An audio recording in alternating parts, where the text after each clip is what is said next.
Tragedy and Hope, A History of the World in Our Time, by Carroll Quigley. Chapter 18. Nuclear Rivalry and the Cold War. The Race for the H-Bomb, 1950 to 1957.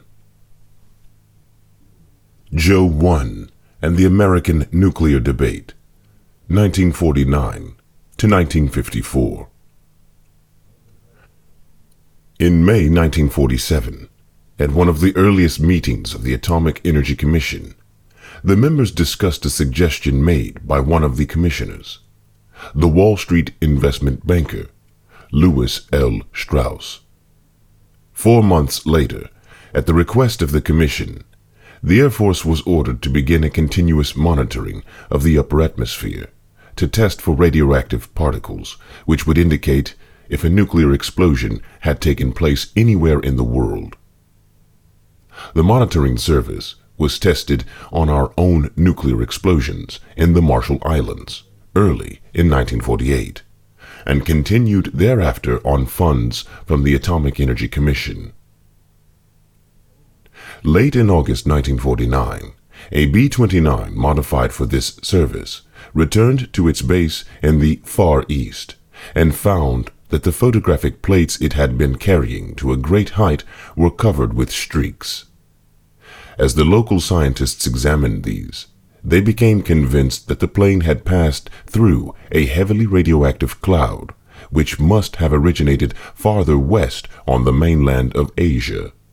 Code messages to Washington sent similar planes over the United States to collect raindrops and high-flying dust particles. These soon revealed the bad news.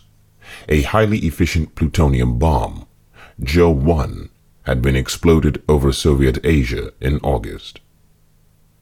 President Truman, on September 23, 1949, made a public announcement. Within recent weeks, an atomic explosion occurred in the USSR.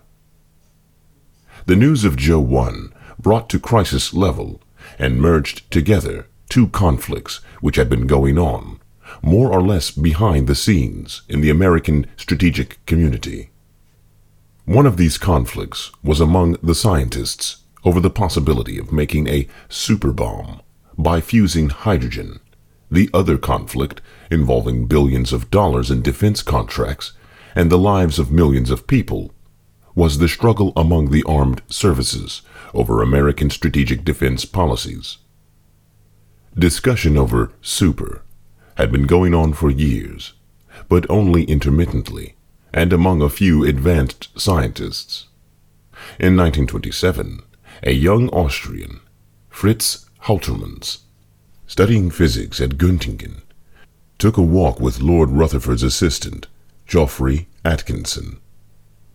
Haltermans suggested that the energy of the sun came from the fusion of 4 hydrogen atoms to make a single helium atom. They talked about the problem and told a Russian fellow student, George Gamow, who returned to the Soviet Union shortly afterward.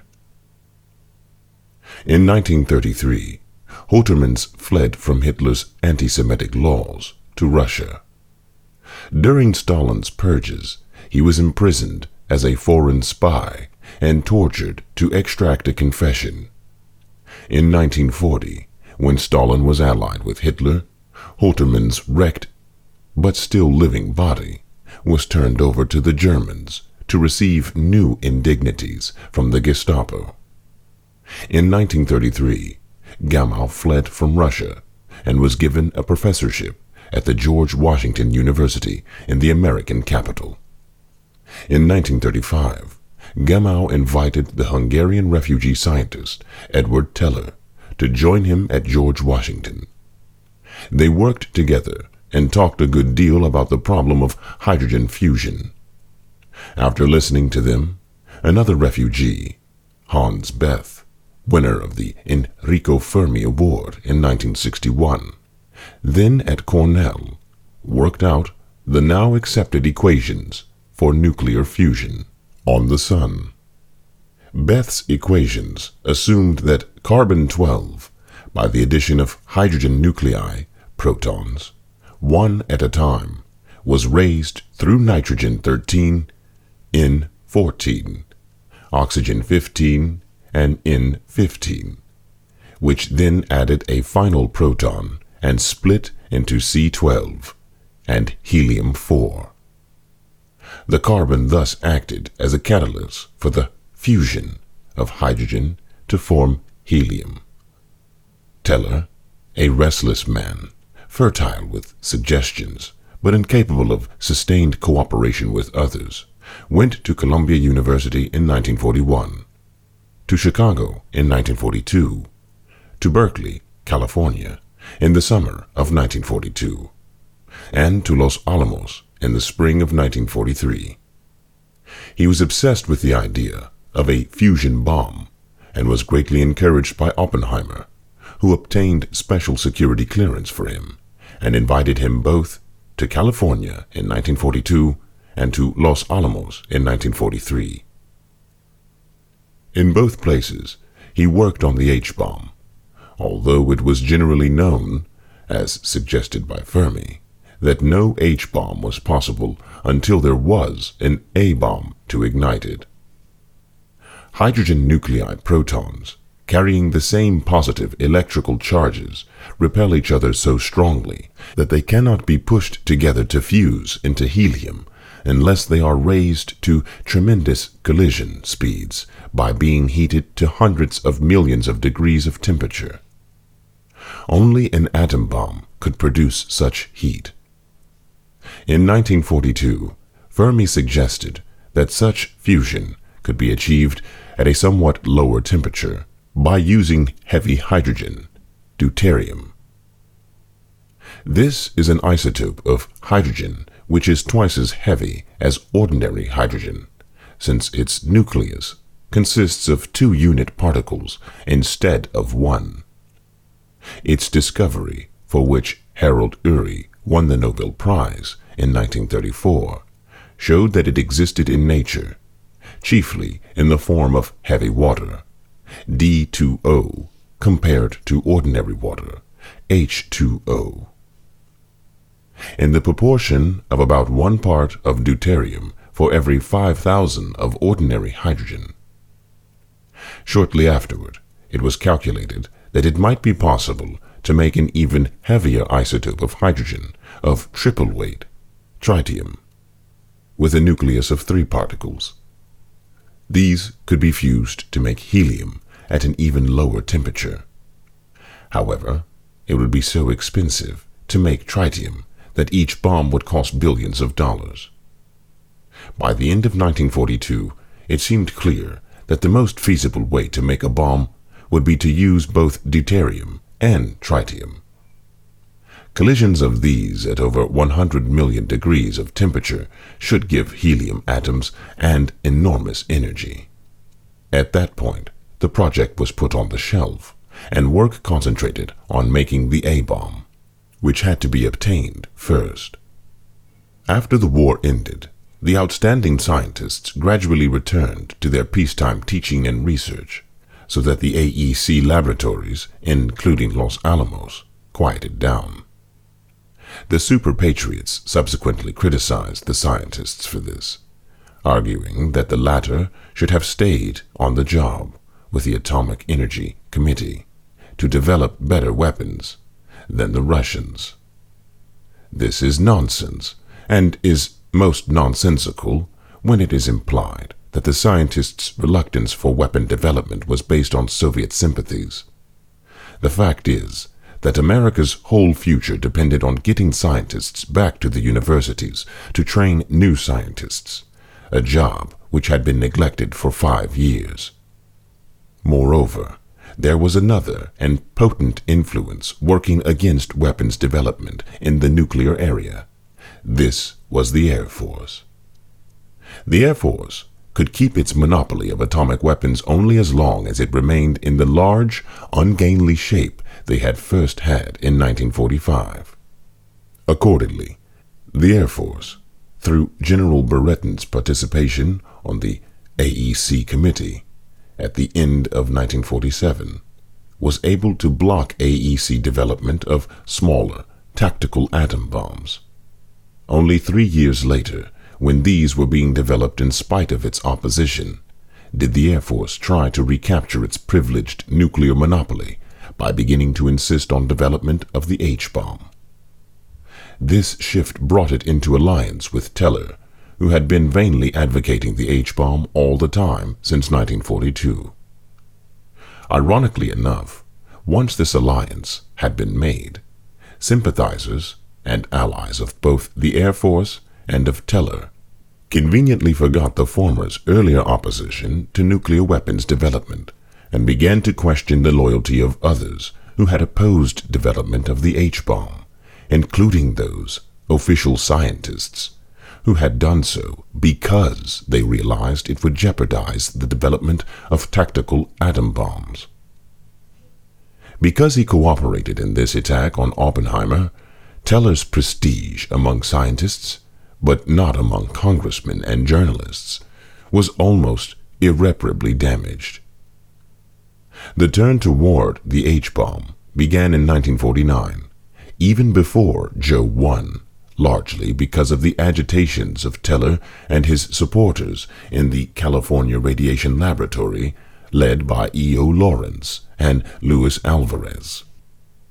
At the same time, Soviet pressure, especially in Berlin, made it increasingly clear that our nuclear weapons system must be reviewed.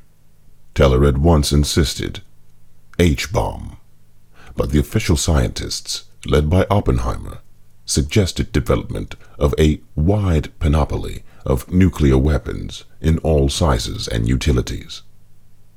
In general, the Bulletin of Atomic Scientists, BAS, group was reluctant to work for either change. Until 1950, however, the development of smaller A-bombs was prevented by the Air Force veto of 1947. As a result, the only testing of A-bombs in the 5-year period from Bikini in 1946 to April 1951 was a test at Inaiwitok in the spring of 1948, which sought to secure larger bombs by more effective use of nuclear material. At these 1948 tests, 4 bombs were exploded, reaching a size of over 100 kilotons, or almost 6 times the blast of the 1945 bombs on Japan. This lack of testing from 1948 to 1951, for which the Air Force was responsible, was later attributed by Air Force supporters to Oppenheimer's communist sympathies. Joe 1 brought this stalemate to a crisis. The question of proceeding toward an H-bomb was submitted to the Advisory Committee, GAC, of the AEC in October, and this group, including Oppenheimer, Conant, Fermi, Lee Dubridge, president of California Institute of Technology, I. Ravi of Columbia, Nobel Prize 1944, and 3 businessmen, voted unanimously against a crash program to make an H-bomb. Glenn Seaborg, Nobel Prize 1951, who was absent, was non-committal. The most vigorous opposition came from Conant. In general, the opposition felt that concentration on an all-out effort to make an H-bomb, whose feasibility was very dubious, would be a poor response to Joe 1, and that a better response would lie in 1. Complete reform of American ground forces, including universal military training. 2. Reorganization of the defense of Western Europe, including Germany. And 3. A drive to make a large and varied assortment of A-bombs, especially by decreasing their size for tactical use. Teller was chagrined at this decision, a view which was shared by Senator Brian McMahon of the Joint Congressional Committee and by the Air Force. Teller had been visiting about the country in his impetuous way even before this decision, seeking to build up support for super and to recruit scientists with special attention to Beth, who opposed the effort to make an H-bomb and finally joined the effort the following year because he hoped to prove it was impossible. The GAC's unanimous vote against a crash program for the H-bomb in October 1949 was based on a number of considerations, which still seem valid. 1. The scientists feared that the use of the Hanford reactors to make tritium from lithium instead of continuing to make plutonium from uranium would jeopardize the development of tactical A-bombs, especially as the manufacture of a pound of tritium would cost the loss of 80 pounds of plutonium. 2. They felt that the threat of our nuclear retaliation was not a sufficient guarantee against nibbling by Soviet ground forces, and wanted our ground forces and those of our European supporters reorganized, expanded, and equipped with tactical atomic weapons. 3. They felt that the atom bomb was sufficiently large for any possible target in Soviet industrial plants or Russian cities, and that for such targets the hydrogen bomb was not really necessary. 4. They felt that the advantages of adding the H-bomb to the world's arsenals in terms of cost was so slight that the Russians would not try to make it if we abstained from doing so. 5. They felt that the scientific manpower needed to develop the H-bomb could be obtained only from the A-bomb plants or from teaching, and was, for the immediate future, more valuable in these two places. 6. They doubted if any H-bomb would be made small enough to be carried in a plane, and accordingly thought it unwise to sacrifice possible strengthening of our defense,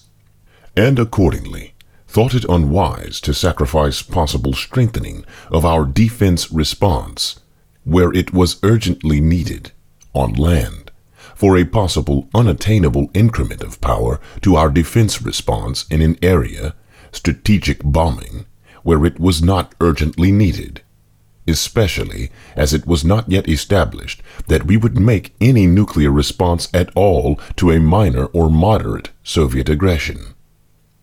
These considerations, which so deeply disturbed Conant, Oppenheimer, Lilienthal, and others, were ignored by Teller and his allies, who continued to agitate for a crash program for Super. The strong support which Teller found in the Air Force from the Joint Congressional Committee under Senator McMahon and from William Liscombe Borden, Executive Director of the Joint Committee, eventually led President Truman to reverse the GAC. On January 31, 1950, the President gave a decision which has frequently been misrepresented. He ordered the AEC to proceed with its efforts to make the H-bomb, and at the same time to continue its work for more varied atomic weapons, within the framework of a new overall survey of American strategic plans, which was simultaneously ordered from the National Security Council.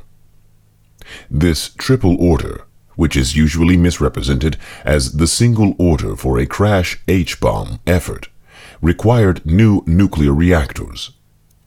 The order to make an H-bomb was easier to issue than to carry out, because no one knew how to make it. It must be clearly understood that the H-bomb, as tested in November 1952 and subsequently developed, was not based on the lines being followed by Teller in 1946 to 1951. The true sequence of events has been concealed under enormous waves of false propaganda, which have tried to show that Teller's development of the H-bomb was held up because the Truman administration was deeply infiltrated with communists and fellow travelers. This propaganda came from neo-isolationists, Republican, and Air Force sources, which formed the tacit alliance to discredit the Democratic administrations of 1933 to 1953. 20 years of treason, as they called it. The chronology here is of some importance. Klaus Fuchs confessed to atomic espionage in England on January 27th. President Truman ordered work on the H-bomb 4 days later, and McCarthy made his first accusations at Wheeling 9 days after that. One of the reasons the GAC had opposed working on the H-bomb was that such work would jeopardize the production of plutonium and would not overcome the unbalance in our defenses between strategic and tactical forces. On February 24th, the Joint Chiefs of Staff demanded that Truman's order to the AEC to continue work on the H-bomb be changed into a crash program. About the same time, the White House ordered the reevaluation of our strategic position by the National Security Council. The AEC initiated steps to obtain new nuclear reactors. Work on these, begun in 1951, included a tritium production plant on the Savannah River and 2 U-235 gaseous diffusion plants at Portsmouth, Ohio, and Paducah, Kentucky. This gave 5 great nuclear centers, of which the 3 diffusion plants used 5.8 million kilowatts of electricity, about half the total output of the TVA, and sufficient for the ordinary needs of 32 million persons. In 1960, this electricity cost over $250 million, and the total cost of nuclear explosives was running at $2 billion a year. The method pursued to achieve a thermonuclear explosion up to June 1951 by fusing tritium and deuterium into helium was possible as a scientific experiment and was achieved at the beautiful atoll of Inaiwitok in April 1951. But this method could not be used for a bomb, since the whole mechanism had to be enclosed in a complex refrigerator the size of a small house. The problem of the bomb was to get the hydrogen isotope particles close enough together so that they would fuse. This could be done at the almost unattainable temperatures over 400 million degrees. It could be done at lower temperatures if the particles were already close together, as they would be when very cold. As hydrogen gets colder, it liquefies at 423 degrees below 0 Fahrenheit. But it is very difficult to keep it that cold. It can be kept at the temperature of liquid air, 414 degrees Fahrenheit, by immersing it in this. But at that temperature, 9 degrees higher than its own vaporizing point, hydrogen will stay liquid only if it is under pressure of about 2,700 pounds per square inch. The successful hydrogen fusion at Inaiwitok in April 1951 was achieved with a very small quantity of tritium and deuterium, held at these fantastic conditions, then suddenly exposed to the 100 million degree blast of an exploding atomic bomb. The additional energy released by the fusing hydrogen was so small that it was not noticeable to eyewitnesses, but could be inferred from the electronic recording apparatus. Thus, it would be a mistake to call this explosion, known as Operation Greenhouse, an H-bomb. As the AEC would say, it was a thermonuclear device. The successful way to the thermonuclear bomb emerged from a suggestion made to Teller in February 1951 by a brilliant young Polish mathematician, Stanislaw Ulam. Teller presented the idea, as developed by himself and his assistant Frederick de Hoffmann, to a meeting of the GAC held at the Institute for Advanced Study on June 19 through the 20th, 1951. Everyone present realized that the problem was solved. As Oppenheimer said, it was sweet. Briefly, the idea was to merge the 2 separate operations of making tritium out of lithium and fusing the tritium with deuterium into a single operation as a bomb. The feasibility of this new plan was tested in a successful thermonuclear explosion called Mike, as part of the tests of Operation Ivy at Inaiwitok on November 1st, 1952. This produced a blast equal to about 10 million tons of TNT, creating a fireball 3.5 miles wide, whose heat was felt 30 miles away, and which completely destroyed the small islet on which it occurred, leaving a hole in the lagoon 175 feet deep and a mile wide. But this was not a bomb, since the mechanism weighed 65 tons and filled a cubicle box 25 feet on each edge. The great significance of the thermonuclear bomb was that, unlike the A-bomb, it could be made of limitless power. An A-bomb explosion was measured in thousands of tons of TNT, kilotons, and could be made up to a few hundred kilotons in power. The thermonuclear bomb had to be measured in millions of tons of TNT, megatons, and had no limit on its size. The world's third thermonuclear explosion was a shocker. Exploded by the Russians on August 12, 1953, and revealed to the world by American atmosphere testing devices. It may have been dropped from a plane. If so, the Russians were far in advance of us, since we did not achieve a droppable bomb until May 21, 1956. In that interval, we exploded at Bikini on March 1, 1954, our first real thermonuclear bomb. It was a horrifying device, a triple-stage fission bomb, which spread death-dealing radioactive contamination over more than 8,000 square miles of the Pacific and injurious radiation over much of the world. The first American thermonuclear bomb had a trigger of 2 A-bombs exploded simultaneously to detonate a second stage consisting of lithium-6 deuteride. This latter was a compound of a lithium isotope of mass 6, which makes up about 1/15 of natural lithium and has a nucleus of 3 protons with 3 neutrons, and of heavy hydrogen too. This compound, a white crystalline substance, was surrounded with a shiny sphere of almost a ton of metallic natural uranium. The neutrons from the A-bomb trigger, blasting through the lithium deuterium crystals, split the lithium-6 into helium and tritium, hydrogen-3, in a tremendous explosion. The latter then fused with deuterium to make helium, at the same time emitting a great shower of extra neutrons, which split the surrounding natural uranium in a superatomic fission holocaust. The whole process occurred almost instantaneously, with a shattering blast equal to 18 million tons of TNT. With the blast was released a vast quantity of deadly radioactive isotopes, including the dangerous strontium-90, which, like calcium, is readily absorbed into human bones, where its deadly radiation may easily engender cancer.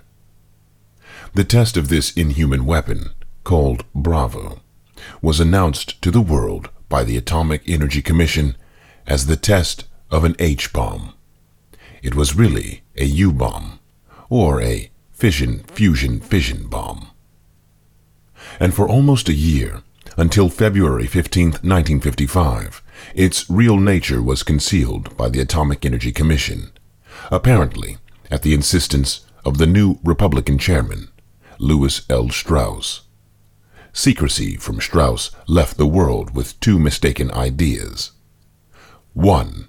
That the successful thermonuclear bomb was simply an H-bomb. And 2. That it was, accordingly, made on the lines Teller had been following in 1945 to 1951.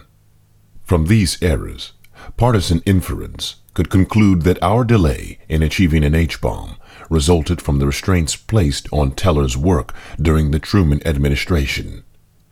This, of course, was not believed by the atomic scientist, but seemed convincing to many well-informed persons from the strange fact that William L. Lawrence, science editor of the New York Times, spread these two mistaken ideas. As the best-known scientific journalist in America, Lawrence's stories were accepted as true by the ordinary, well-informed public, though not by scientists. Lawrence, the only newspaper reporter allowed to see the test at Alamogordo, or the nuclear explosion on Japan, wrote a book on the H-bomb, which he called The Hell Bomb, in 1950. It was full of misleading ideas, forgivable at that date, but totally erroneous in following years, when the book continued to be read.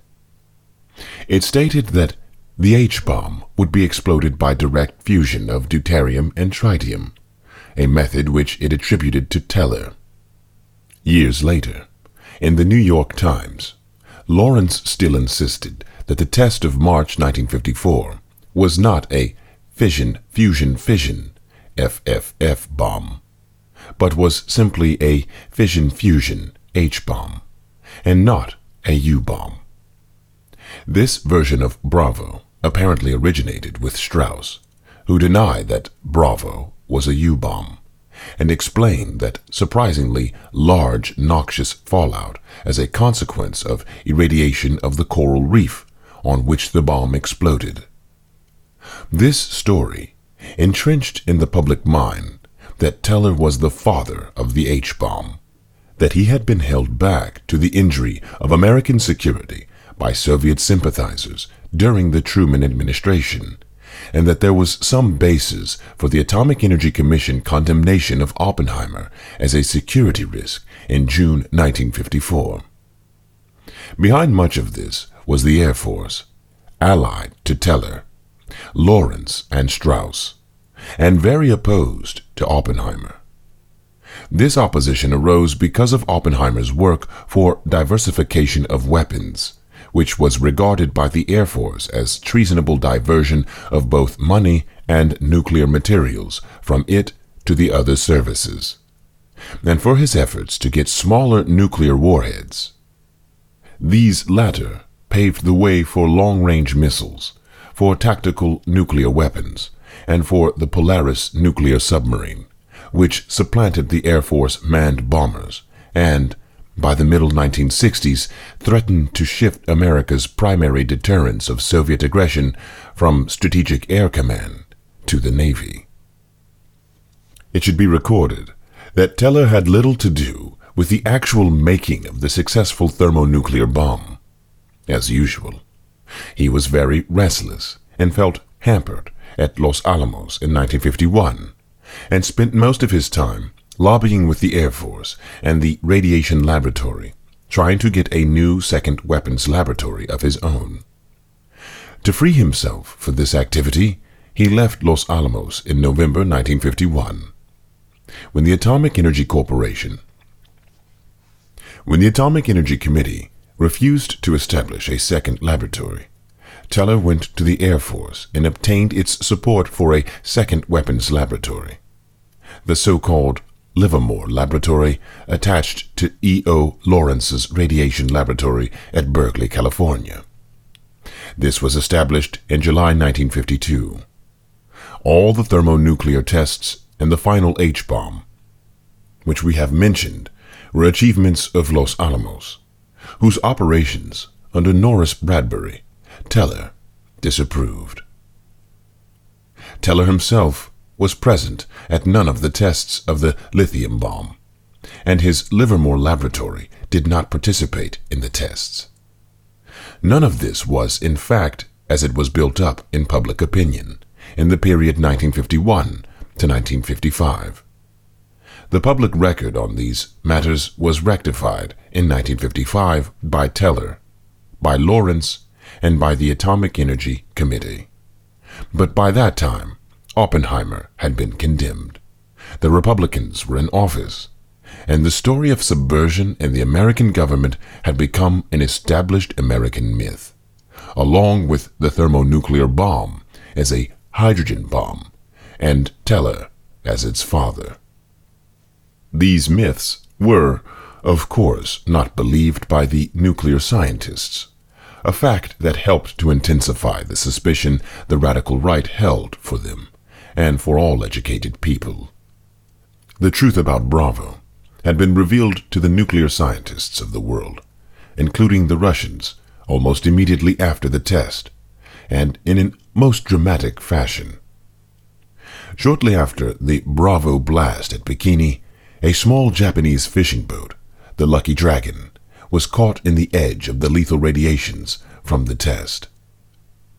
It was indeed a lucky dragon, for only one of the crew subsequently died, although the rest were sick for months. The vessel was 90 miles east of the blast, but had it been only 10 miles farther south, all the crew would have died horrible deaths. 2 weeks after the blast, when the doomed vessel reached Japan, Professor Kenjiro Kimura, the first discoverer of uranium-237, found this rare isotope in the fallout ash all over the Lucky Dragon. The U-237 could have come only from fission of U-239. This discovery, published in Japanese in August 1954, revealed that Bravo had been a gigantic U-bomb, whose deadly nature resided more in its radioactive fallout than in its heat and blast.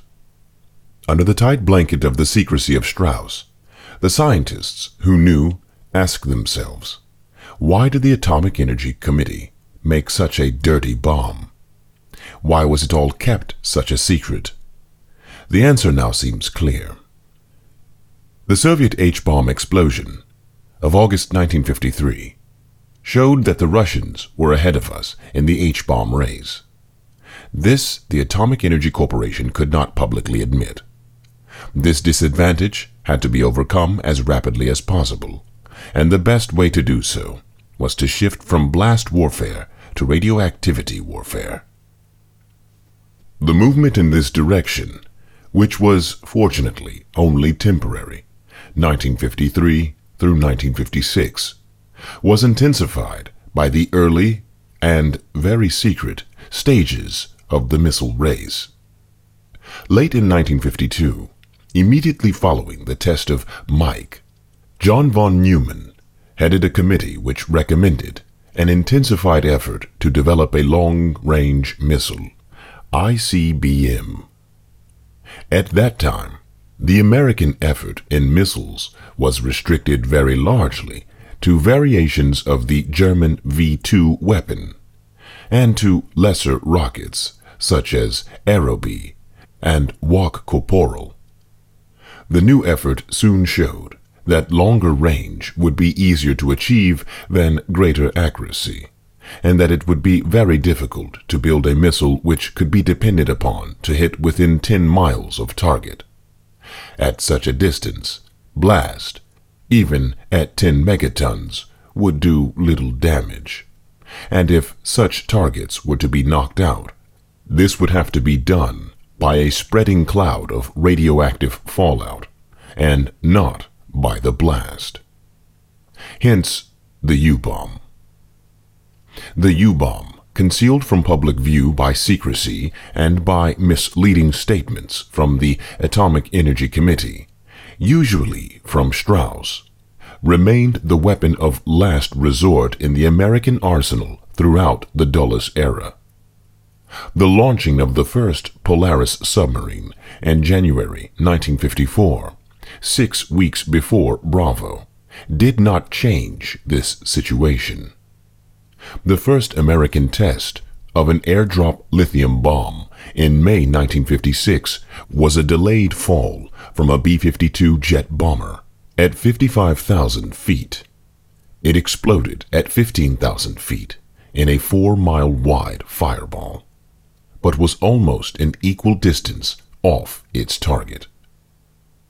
To prepare public opinion to accept use of the U-bomb, if it became necessary, Strauss sponsored a study of radioactive fallout whose conclusion was prejudged by calling it Project Sunshine.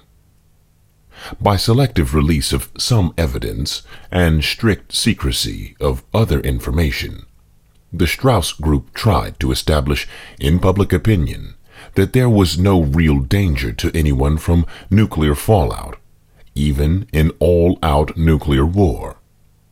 This gave rise to a controversy between the scientists of the BAS Group, led by Ralph E. Lapp, and the Eisenhower administration, led by Strauss, on the nature and danger of fallout and of nuclear warfare in general.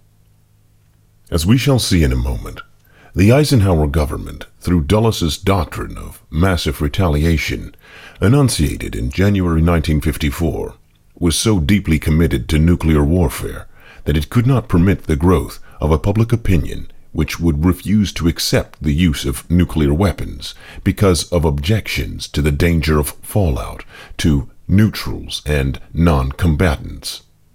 In this struggle, Strauss, Dulles, and Teller were supported by the Air Force, which feared and resented the efforts of the Oppenheimer Group to shift the defense expenditures over a much wider range than that of massive retaliation.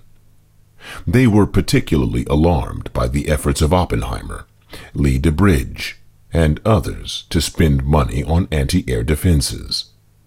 By 1953, this struggle became so intense that the supporters of the Air Force and of massive retaliation decided they must destroy the public image and public career of Oppenheimer, to influence public opinion, and to deter other scientists of his view from opposition to the new Republican Air Force party line.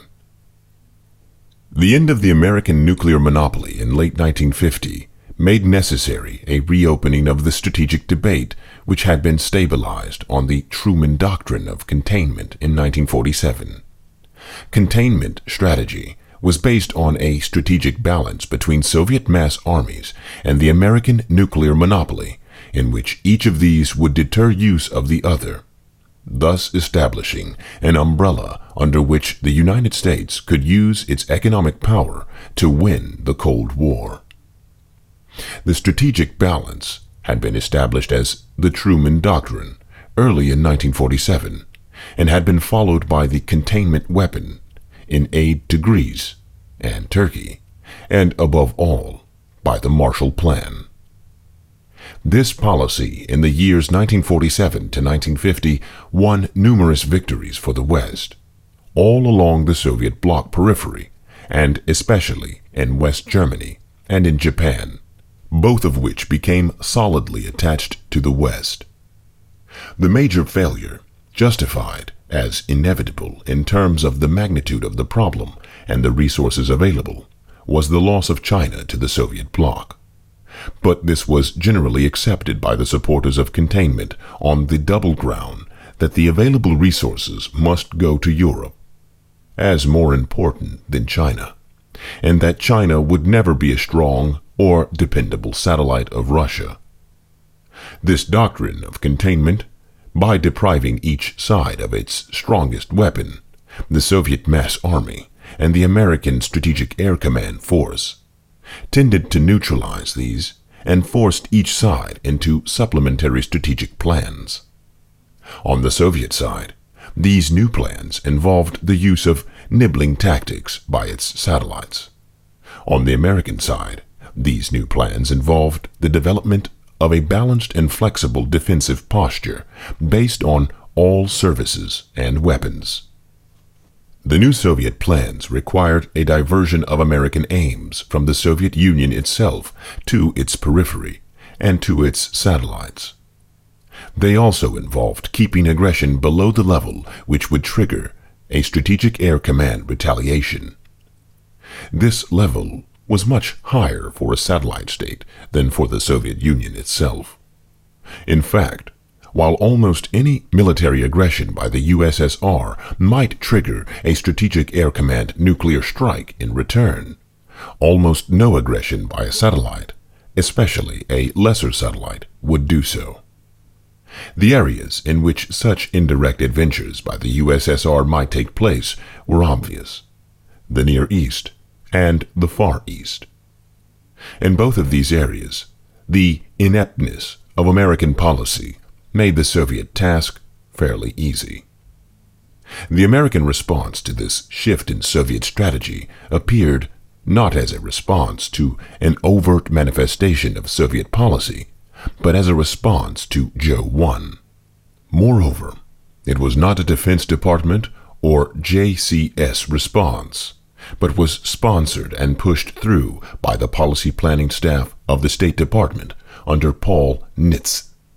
It arose from the needs of NATO as a defensive force against Russia, and advocated a policy very similar to that desired by Oppenheimer and the GAC, increased emphasis on a balanced defense with strengthened ground forces, including those of our allies, and rapid development of tactical nuclear weapons and a tactical air force role. This effort, which would have required an increase in the defense budget from the 1950 figure of $13 billion to about $35 billion, was accepted in April 1950 by the National Security Council as Directive NSC 68, but with a cost figure of only $18 billion a year. The dominant thought of NSC 68 was the expectation of a strategic nuclear stalemate between the United States and the USSR by 1954, and the necessity of preparing for methods of defense other than massive bombing to resist Soviet aggression. Naturally, this directive was abhorrent to the big bomber boys. The extraordinary thing is that their resistance was successful, and NSC 68 was replaced by massive retaliation and a new directive, the so-called NSC 162, in October 1953, in spite of all the lessons of the Korean War of 1950 to 1953, which the Air Force and the Eisenhower administration jointly ignored.